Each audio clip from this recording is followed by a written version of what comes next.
సంవత్సరాల తరబడి ఎన్ని మందులు వాడినా మీ మోకాల నొప్పులు తగ్గట్లేదా? ప్రాణ పెయిన్ క్లినిక్ లో అత్యాధునిక చికిత్స. ఎక్కడి నుంచి వచ్చారండి? విశాఖపట్నం. మీ పేరు? నూతన్. ఇక్కడ ఇంత క్రౌడ్ ఉంది, భక్తులు కిలోమీటర్ల కొద్ది క్యూ లైన్లు కడుతున్నారు. జనరల్ గానే స్వామివారి రథోత్సవాలు జరుగుతున్నాయి, ఉత్సవాలు జరుగుతున్నాయి.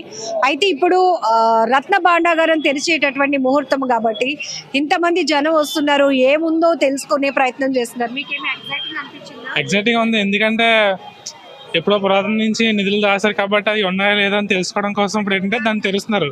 అది ఎంతవరకు ఉన్నాయా ఏంటనేది, దానికోసం ఎగ్జైట్మెంట్ ఉంది. అది ఎంతవరకు పూర్తిగా ఉన్నాయా లేదా అనేది కూడా తెలుసుకోవాలి మన, ఎందుకంటే అది మన సంపద అంది తెలుసుకోవడం అయితే ఎగ్జైట్మెంట్ ఉంది. సంపద మీన్స్ దేవుడికి మనుషులు ఇచ్చినటువంటి సంపద, దాన్ని మళ్ళీ ప్రొటెక్ట్ చేయాల్సిన బాధ్యత దేవుడి కోసం ఖర్చు పెట్టాలి. అలాగనే దేవుడి కోసం వచ్చేటటువంటి భక్తుల సౌకర్యార్థం ఖర్చు పెట్టాలి.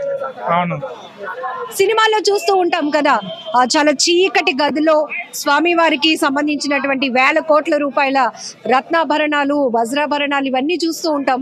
లోపలికి వెళ్ళటానికి చాలా పెద్ద కమిటీలు ఉండటం, ఇవన్నీ సేమ్ ఇప్పుడు పూరి జగన్నాథ స్వామి వారి రత్న భాండాగారం తెరిచేందుకు కూడా అదే స్థాయిలో వర్కౌట్స్ జరుగుతున్నాయి. ఏమనిపిస్తుంది? ఎగ్జైట్మెంట్ గా ఉంది అనిపిస్తుంది. ఎగ్జైట్మెంట్ తో ఉన్నాం, అందుకే ఓపెన్ చేయడం ఎగ్జైట్మెంట్ తో ఉన్నాం అనమాట. మీరు చెప్పండి, ఏమంటారు?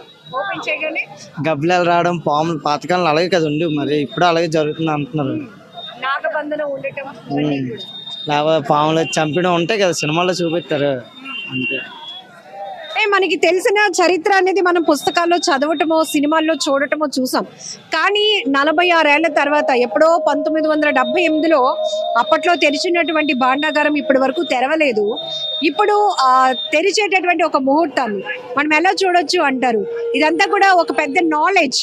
దేవుళ్ళు ఉన్నారా, లేకపోతే ఇవన్నీ మనం అనుకునే క్రమంలో దేవుళ్ళు ఉన్నారని, వాళ్ళకి వేల కోట్ల సంపద రాజులు వాళ్ళు సమకూర్చారని, ఇవన్నీ మనం తెలుసుకోవడానికి నాలెడ్జ్ కంపల్సరీగా. ఎందుకంటే మన హిస్టరీ ఇదంతా, మన తెలుగు హిస్టరీ, మన హిందీ వాళ్ళకి హిస్టరీ అనమాట ఇదంతా. ఎప్పటి నుంచో హిస్టరీ అంటే తెలిసిందే కదా, ఎప్పటి నుంచో పాతకాలం నుంచి మన హిందూ సంప్రదాయ ప్రకారం అంటే స్వామిజీ మతాన్ని ఇచ్చారనమాట, నగలాగా ఇచ్చారనమాట. అవి అంత ఫుల్ ప్రెజర్గా సేఫ్గా ఉన్నాయి లేదా అనేసి ఇప్పుడు మన ప్రభుత్వం, మోడీ గారి ప్రభుత్వం ఏంటంటే దాన్ని ఓపెన్ చేయడానికి చూస్తుంది అనమాట. ఓపెన్ చేయడం అనేది చాలా మంచి విషయం అనమాట. ఎందుకంటే ఎంతవరకు ఉన్నది అనేది సంపద మనకు తెలుస్తుంది అనమాట. అసలు ఆల్రెడీ రాజులు, పురాతన వాళ్ళు సంపద అనేది ఇచ్చారనమాట. అది ఎంతవరకు ఉన్నదా లేదంటే మిస్ అయిందా ఏంటనేది ఇప్పుడు కౌంట్ చేయడం అనేది చాలా మంచి విషయం అనమాట. ఉండాలి కంపల్సరీగా, లేదంటే మిస్యూజ్ చేయడానికి చాలా ఛాన్సెస్ ఎక్కువ ఉంటాయి అన్నమాట. దీంతో పాటు మనకి నాలెడ్జ్, ఫ్యూచర్ కి ఒక నాలెడ్జ్. ఇది ఇన్ని సంవత్సరాల క్రితం నిర్మించినటువంటి ఆలయమా? అప్పట్లో రాజులు ఈ రకమైనటువంటి ఆభరణాలు ధరించేవారా?